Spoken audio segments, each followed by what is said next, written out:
この動画ではレボーグの GT に乗って感じた特徴をピックアップしていきます。動画は乗り心地、内装、ハンドリングにボディ見切り、さらにどうでもよいようなつまらない話と大きな声じゃ言えない話、そんな感じで続いていきます。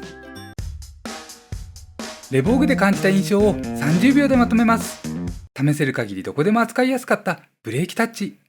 走りやすいボディ見切り性能、CVT はウルトラスムーズ、代わりにアクセルオフ時のメリハリはちょっと希薄です。ごく低回転時を除き振動が気にならないエンジン、反応は敏感、直進性より回答性優先と思えるステアフィール、サスペンション前後バランスはフロント柔らかくてリア硬く、柔らかくも減衰力が感じられるフロントダンパー、リアシート快適性に過度の期待はしない方が良いかも。以上、気になる点ございましたら動画かホームページをご覧いただければと思います。本編は乗り心地の印象から始めます。まずこの GT 系グレードは STI 系とはサスペンションダンパーが異なります。電子制御の可変タイプではなくて普通の固定式とのことです。それでも乗ればフロントダンパーの動きは良いなって思いました。リアサスは単純に硬いと感じる場面が多い多いんですけれどもね。そんなフロントダンパーは入力が素早い時には縮みやすくて伸びやすい。で、これが段差やガタガタ道での乗り心地に効いてきます。特に良かったのは石畳路面です。で、そんな場面多くはないので、普通の路面ですとリアサスの硬さからかちょっとコトコトしたノイズが聞こえてきます。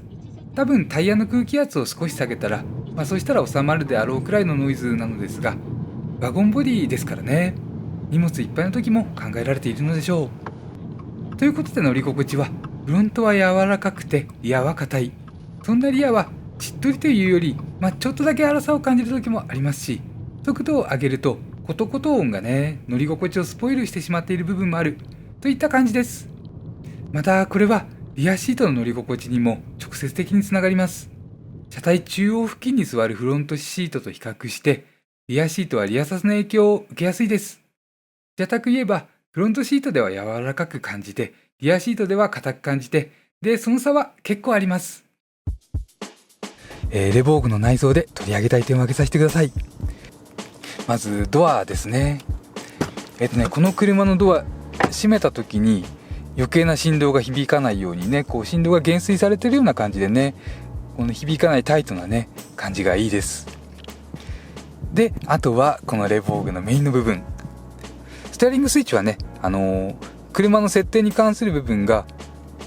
大型モニターのに映っていますので、ここ意外とシンプルです。左側がオーディオに関する部分とボイスコントロール、それから液晶メインメーターの設定切り替えですね。で、右手側がクルーズコントロールに関する設定とドライブモードの切り替えです。で、メインの液晶部ですね。ここはですね、大きく分けて3つの表示から選べます。まず今映っているのが二眼式のオーソドックスなタイプで、これ切り替えることで、ナビの表示と、それからあれですね、これがアイサイトに関する部分の表示ですね。で、あと細かくね、この辺のスイッチを押すことでいろいろね、小さな設定が表示が切り替えできます。で、あとトリップメーターと燃費系のセットはこっちに独立しています。ここですね。例えばね、アイドリングストップ2タッチですね。こっからこうしてこう、エアコンはね、まず温度調整は物理ボタン、ここですね、こうなっていて、あと細かな設定は例えばシートヒーターなんかはね、ここ2タッチです。それから、AC のオフもね、ここで2タッチが必要な感じですね。風量はここで1タッチです。あとこれでやっぱり2タッチで画面が消せます。このボタンの長押しをしてここで実行で画面が消えますね。で、あとね、ナビなんですけれども、車って前方に進むものですから縦型でね、この前が広いナビってね、やっぱりいいですよね。で、逆にね、気になったのが、昼間の日差しの反射ですね。今ちょうどね、7月8月で日差し強い日なんですけれども、ここね、今温度36度と出ていて、こういう日だとね、これ反射がちょっと気になりますね。で、この辺りがね、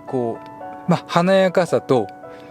ギラつきと言ってもいいですよね。そのギラギラ感と落ち着いたツヤの組み合わせ、コントラストが強くてね、なかなかねこれお好きでしたらすごいねこう立派な印象をね受けるんじゃないでしょうか。でシフトセレクターいきます。ポジションはね PRND ですね。で D の脇はマニュアルモード、疑似的なホールドモードですね。でこのモードの場合はここで上下はなくてパドルスイッチを使ってね操作する形です。シフトポジション、ギア比のホールドは右でアップ、左でダウンとね操作ができます。でこのシフトセレクターの操作感はなんかメカニカルなねこう気持ちいい響きというわけではないんですけれども、滑らかにね、かつある程度の節度感を持ってね動いてくれます。見えるかな。シートです。シートね、サポートが張り出していて立派に見えます。でこれ苦しそうにも見えますけれども実際は全然そんなことないです。理由はね真ん中が大きいのとサポートもねこれ柔らかいんですよね。で乗り降りの邪魔にもそんなになりません。であとねシート割合滑りがいいタイプのね表地なのでスルッとね座ることが可能です。手荷物お化粧品いっぱいのねハンドバッグを持って乗られる場合ですとかね、例えば脇に避けて、彼の方を見てこうやって座るのかな、キモいですね、ごめんなさい。こうなると思うんでね、グローブボックスからドアトリムへのつながりですね。ここがね優雅に丁寧にねラウンドしてつながっているんですよね。触ってみ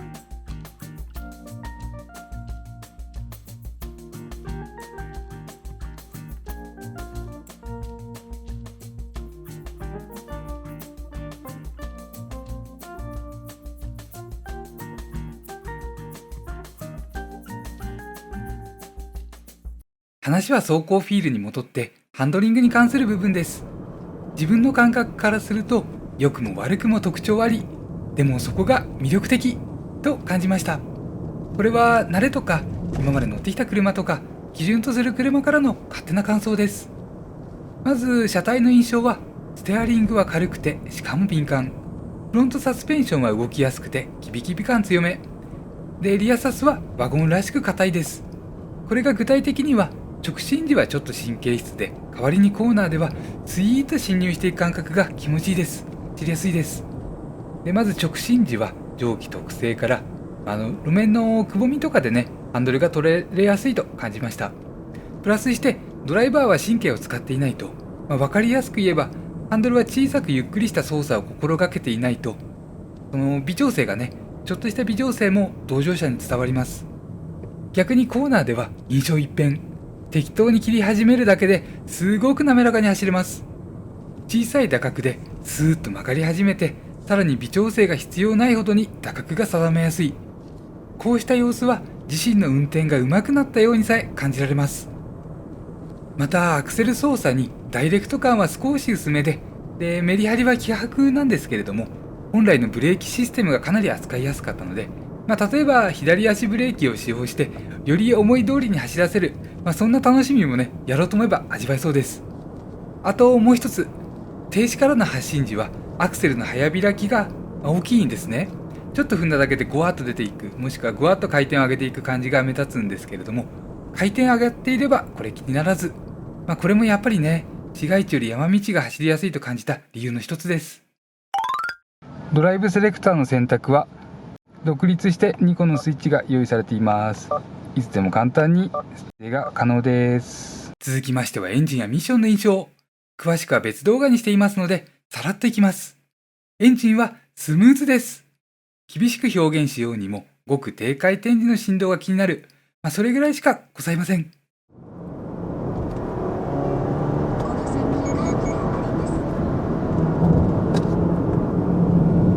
音も大きく踏んでない限りは静かです。また CVT も滑らかで、細かなギクシャクさえ感じられない部分ですから、詰めが丁寧というか、そうした印象につながります。こうした部分は車体の良さを含めてですね。で、好みが分かれそうなのは MT モードでのシフトダウン時、フロントを軽く沈めるくらいのコクンというショックが演出されています。それからアクセルを離したとき、減速への移行はメリハリなくてスルンとした感覚です。この辺りね、レボーグという車のイメージ考えますと、いいのか悪いのかちょっと悩んじゃいますけれども、でもね、とにかくスムーズといえばスムーズです。で、これね、全てのタイヤにそのエンジンブレーキがかかる 4WD ということで、そうした部分もね、あるのでしょうかね。で、ハンドリングはシャキシャキ感が優先されていて、エンジンやミッションは滑らかさ優先、そんな感覚を受けました。で、そうした特徴だと思いました。あと補足で、別動画で述べた加速時の山ですが、1人乗車では気になりにくかったです。負荷の増える2人乗車で感じたことと付け加えさせてください。2人で乗っている時はターボらしさ、ターボラグっていうのかな、その回転数によるね、アクセルレスポンスの変化を体感していました。やっぱりね、車重くなって出ないから踏む量を増やす。踏む量が増えるとターボのね、効き具合によって加速感変わってくるといったところがね、あります。で、今一人で乗っています。一人で乗っているとね、CVT 回転数上げて、加速していくときにね、緩やかに回ってるところが増えて、つまりアクセル踏む量が減って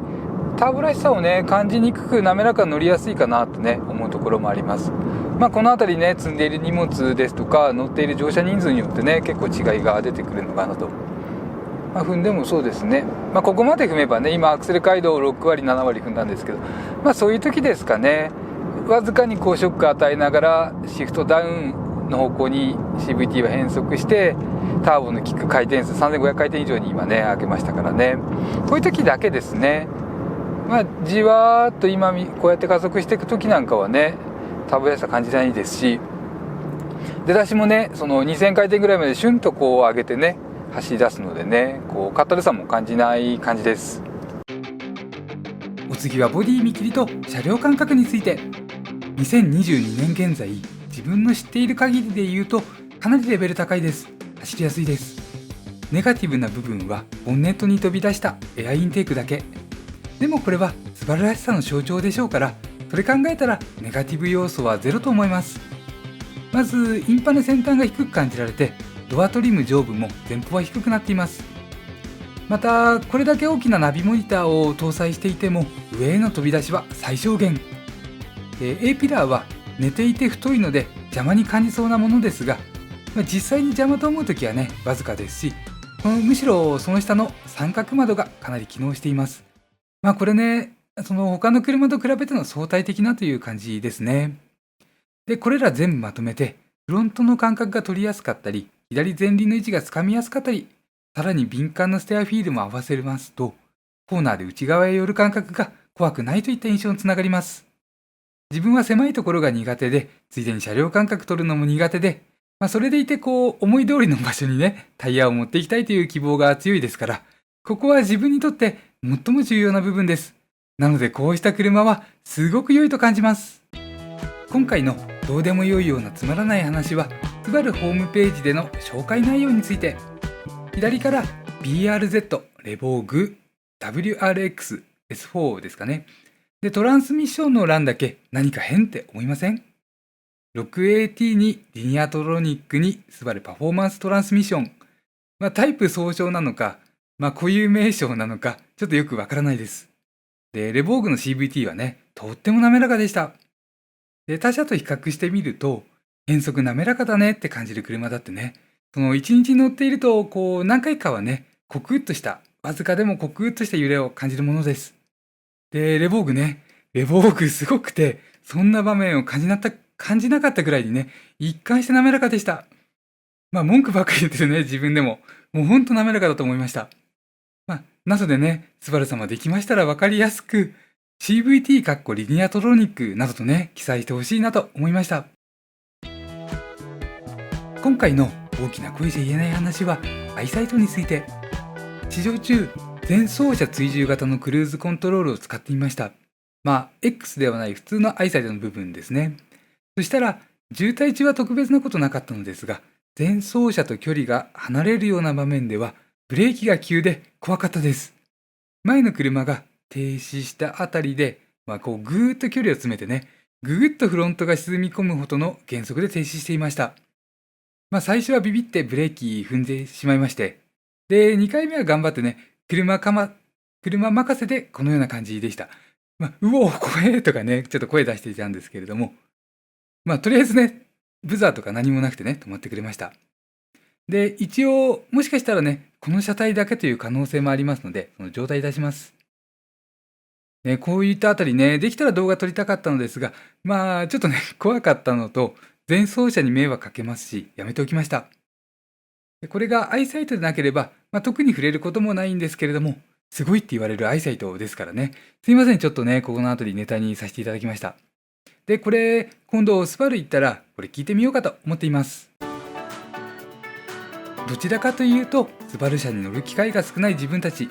そんな自分たちからすると、レボーグ、乗り味の部分で主張を感じました。この辺り、マツダと同じような感覚と申しますか、方向性は全然違うんですけれどもね。スバルとマツダで方向性は違うんですけれども、でも両方の営業マンが同じような売り方をしているってね、営業マンがおっしゃっていたのが印象的です。こういうのね、主張があるから存在価値があるという、そんな意味かもしれませんね。ということで自分たちも頑張らなきゃいけませんね。